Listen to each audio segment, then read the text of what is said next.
You're listening to Systemic Error Podcast. The failure was designed.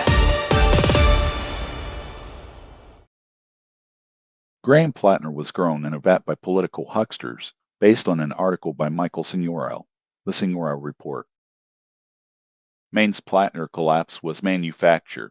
The basic facts are simple. Graham Platner dropped out after a credible rape allegation surfaced, after out-of-state Democratic operatives helped recruit, cheat, and sell him as the answer in Maine. That is the context. The political lesson is uglier.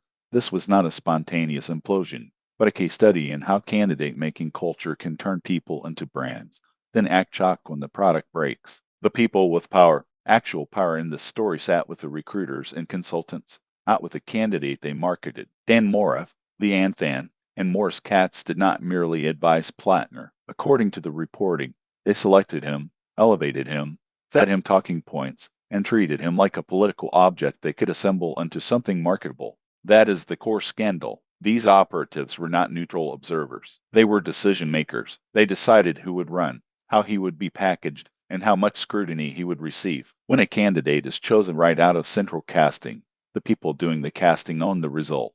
Vetting was not an accident. The failure to fully vet Platner was not a bureaucratic oversight. It was a choice. The source says the team used an expedited review instead of a full vetting process, and missed the tattoo, among other things. That is not a small miss. It is the predictable outcome of treating due diligence as an inconvenience to momentum. This is where consultant culture becomes politically poisonous. The point is not to know a candidate. The point is to launch one. Moraff's operation appears to have treated research, caution, and skepticism as obstacles to narrative. That is how you end up with a campaign built on image first and reality later. The misdirection is the point. The article correctly rejects Republican opportunism around Platner, but it is also clear that the recruiter class is hiding behind anti-establishment rhetoric to avoid accountability for its own behavior.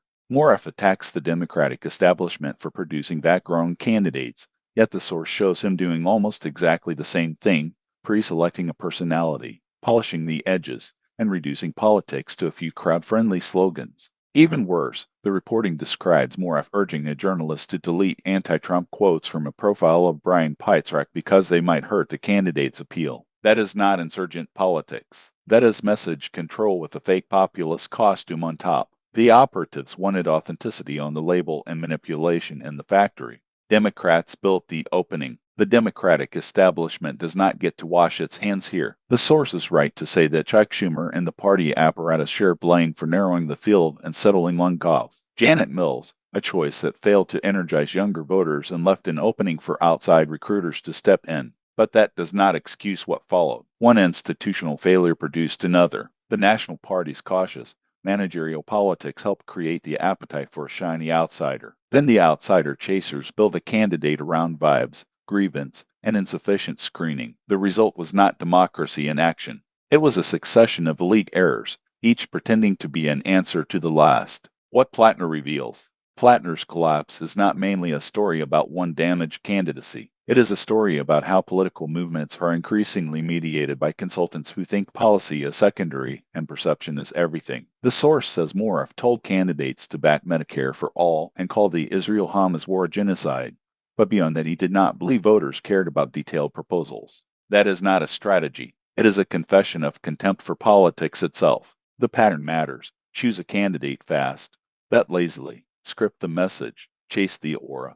And hope the real person never shows up. When the real person does show up, the damage lands on voters, on staff, and on whatever democratic credibility the party still has left. The lesson is not that democracy is messy. The lesson is that operator culture is a machine for manufacturing mess and then handing the bill to everyone else. The systemic error. This is what happens when ambition outruns accountability. Democratic politics cannot be rebuilt by consultants who treat candidates like content, or by establishment leaders who mistake caution for strategy. If the party wants to avoid these collapses, it has to stop outsourcing judgment to people whose only real skill is packaging collapse as innovation.